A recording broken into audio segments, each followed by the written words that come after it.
السلام عليكم ورحمة الله وبركاته، ازيكم عاملين ايه؟ وحشتوني جدا جدا من اخر فيديو كنا فيه مع بعض.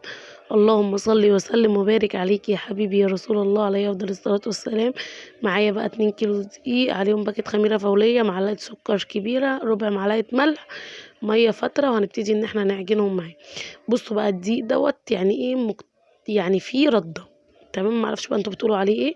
المهم ان هو دي من اللي هو فيه ردة، اللي هو بيقولوا عليه تقريبا مكتمل القمح. يعني في ردة، ماشي، الردة مش كتير يعني.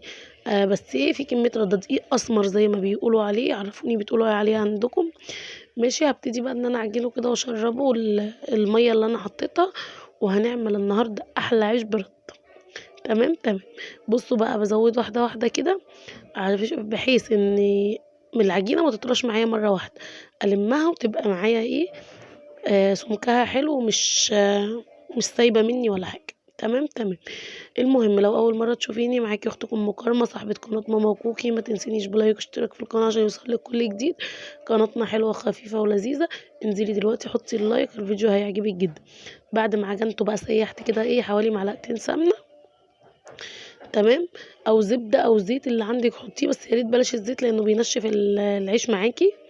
تمام. وهتبتدي برضو بعد ما يعني لميناه نشربوه زيت بقى ونسيبه بقى يختمر. تمام تمام.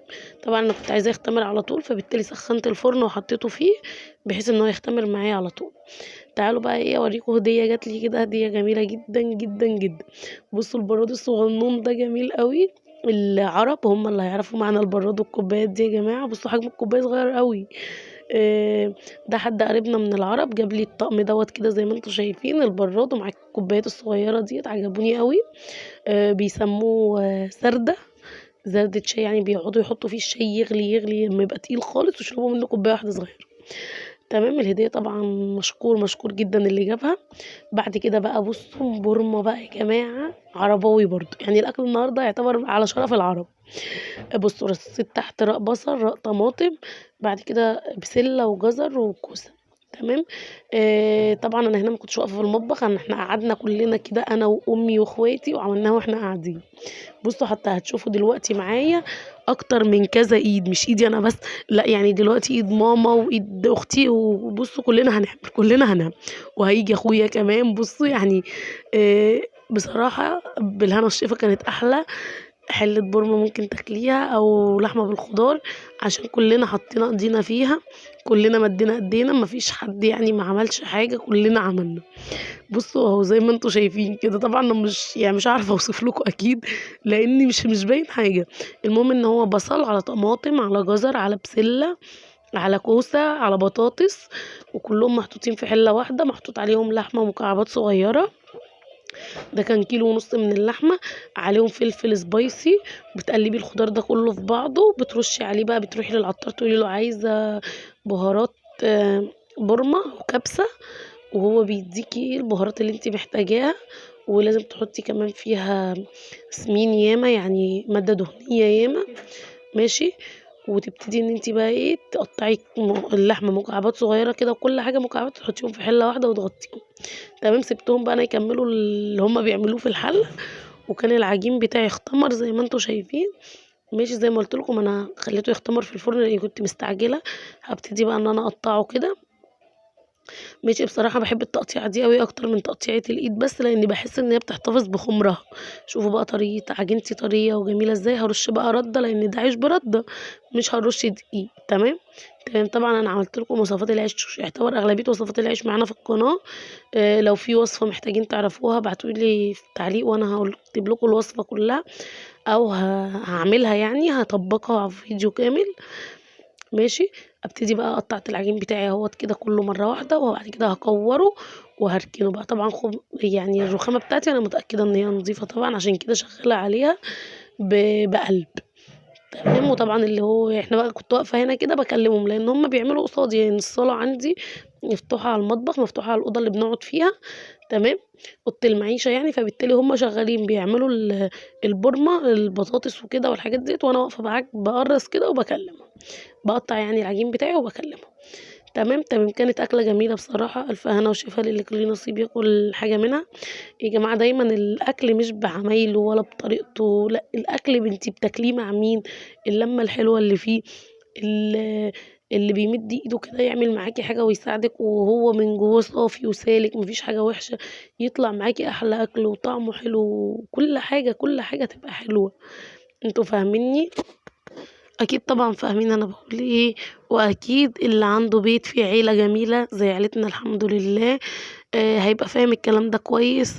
إن شاء الله بإذن الله أول ما نتم شروط اليوتيوب، إحنا تمينا أول شرط، عقبال تاني شرط بإذن الله وأنا معاكم وبيكم إن شاء الله بإذن الله عيلتنا تكبر، هاعرّفكم على فرد في العيلة. تمام. وبُصّوا هنا رجعت لهم تاني بقى شايفين كل واحد بيعمل حاجة، الحلة اتملت يا جماعة. تمام. عقبال ما قرّصت ورجعت أبُص عليهم كده زي ما أنتم شايفين لقيتهم لسه ما خلّصوش. تمام. البورمة ديّة هتقعد على نار هادية ساعتين تمام، عشان تضمني سواها. وكنت باقول لكم بقى باركوا لي على النشّابة الجديدة أو العجلة أو السريع، قولوا لي برضه بتقولوا عندكم اسمها إيه. بُصّوا أهي دي عندنا اسمها سريع، شوفوا بقى بتقولوا عندكم اسمها إيه وقولوا لي. دي أنا كنت لسه جايباها ب20 جنيه، بس بصراحة نجزت معايا خالص، بتنجز يعني ما بتاخديش وقت وبتفردي عجينِك وكلّه سمك واحد، بخلاف النشّابة اللي هي التانية الطويلة ديّة برضه بتنفع بس في حاجات. تمام. تمام. بعد كده الرغيف اللي هاخلّصه رشّانة بقى رَد على الرخامة كلّها، بحيث إن أنا الرغيف زي ما قُلت لكم اللي باخلّصه باسيبه يرتاح شوية قبل ما أسوّيه. تمام. يعني يرتفع كده وياخد وضعه وبعد كده باحطه في النار. طريقة السوا بتاعتي إزاي، مش على فرن ولا في فرن البوتاجاز ولا الكلام ده خالص. طريقة التسوية بتاعتي حاطة ورايا طاستين تيفال، ألمونيا، جرانيت، أي طاستين متوفرين عندِك بيتحطوا على النار حطيهم. تمام. هتحطيهم طبعًا ما تكونش الطاسة خفيفة عشان خاطر ما تلسعش منِّك العيش بسرعة وما يكونش استوى، تكون الطاسة اللي هتحطيها أو الصينية سمكها حلو. تمام. وبانزل كده بالرغيف بتاعي رغيف ورا رغيف لحد ما باسوي العيش بتاعي كلّه. بس أنا طبعًا عشان كنت عاجنة 2 كيلو فحطيت صينيتين كده وبقيت كل ما أخلّص رغيفين أقوم نازلة بيهم. وهنا حلة البورمة زي ما قُلت لكم ولّعت عليها على نار واطية وحطيت الكيسة دي كده إيه تكتم البخار معايا عشان تستوي منها فيها، أنا ما زوّدتش ولا نقطة مَيّة يا جماعة. تمام. بُصّوا بقى شايفين العيش بتاعنا وجماله وحلاوته والتاني بيرتفع أهوّة وده بُصّوا شايفين اللون والحلاوة. بصراحة هتاخدي أحلى عيش بطريقة التسوية دي جميلة، جميلة جدًا.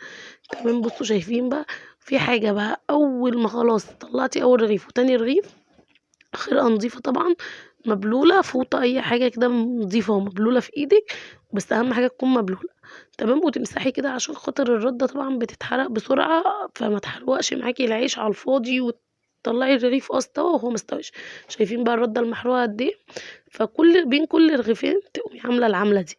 تمام. بحيث إن أنتِ تضمني إن الرغيف بتاعِك يستوى حلو، ما ياخدش ردة محروقة من الصينية وخلاص، وكل حاجة كده تبقى متضبطة. بُصّوا طريقة تسوية سهلة جدًا ومضمونة جدًا أكنِّك مسوياه في الفرن عادي. بُصّوا بقى كنت باوريكم إن أنا يعني إيه شغّالة، شغّالة يا جماعة، أنا شغّالة ما باحُطش. تمام. كده النور كان قاطع على فكرة عندنا، بيقطع عندنا من 3 ل5، عندكم بقى بيقطع من كام لكام؟ بُصّوا بقى السريع نجز معايا بصراحة، الكمية كلّها ما أخدتش معايا بصراحة، يعني بيتهيأ لي أنا بادئة أول ما النور ما قطع، عقبال ما الأكل استوى وكده حطيت الأكل والنور بييجي. تمام. بس طبعًا خلّصت العيش وقعدت، بس هي البورمة اللي كانت على النار عشان عايزة أضمن سواها، إن هي مستوية كويس، كويس جدًا طبعًا مش بعد ما حلة بورمة زي دي ويضحكوا علينا بقى. باحط العيش زي ما أنتم شايفين كده أهوّة يستوي. بُصّوا بقى ده بينتفخ إزاي، بيتنفخ كده بيترفع لفوق. بجد والله طريقة تسوية حلوة جدًا. أنتِ طبعًا لمّا تقلبيه تضغطي عليه ضغطتين كده عشان تضمني إن كلّه يتحمّر مش حتّة واحدة. وهنا بُصّوا بقى المطبخة بتاعتي بعد ساعة، يعني ما علّيتش عليها، أنا موطية النار خالص، ما علّيتش عليها غير بعد ساعة. شايفين بقى الجمال والحلاوة، مش قادرة أوصف لكم كمان الريحة كانت عاملة إزاي. يعني أنا لو في تليفون بيطلّع الريحة أنا كنت طلّعت لكم ريحة الأكل ده كان عامل إزاي. جميل أوي كده ودايب وأكلة تشبّع، تشبّع، تشبّع. تمام. هنا كنت باطلّع حتّة لكوكي تاكلها كده عقبال ما أنا أخلّص بقية الحاجة اللي باعملها. هاحط الكيس تاني وهاغطّي عليها ساعة كمان، هي أخدت بالضبط معايا ساعتين هتشوفوا دلوقتي. يعني أنا زي ما قُلت لكم النور بيقطع عندي 3 بييجي 5، أنا باغرف الأكل كده والنور لسه قاطع. أول ما خلاص النور هييجي. طبعًا كانت جميلة جدًا ودايبة، ألف هنا وشفا للي كان ليه نصيب ياكل حاجة منها، أكلة سريعة، سريعة، سريعة. بالله عليكِ ما تنسونيش بلايك واشتراك في القناة، القناة لسه جديدة تكبر بيكم وليكم إن شاء الله. يا رب، يا رب فيديوهاتي تكون بتعجبكم، يا رب أكون خفيفة على قلبكم. بصوا شايفين بقى الحلاوة والجمال، وطلّعت مخلل من اللي أنا عاملاه أهوّة، عاملاه معاكم برضه على القناة. تمام. بصوا بقى هاوريكم دلوقتي اللحمة دايبة بطريقة عاملة إزاي.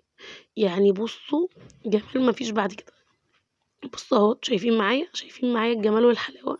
بصوا الدوبان بقى تحفة، تحفة، تحفة، حاجة كده جميلة. والعيش طري، النور كده كان جه أهو، يعني النور جه وأنا فاتحة الكاميرا. أهو بصوا شايفين بقى العيش بتاعي كان طري وجميل. ألف هنا وشفا ليهم. ويا رب يا رب الفيديو يعجبكم، واستودعكم في الله الذي لا تضيع ودائعه، ومع السلامة.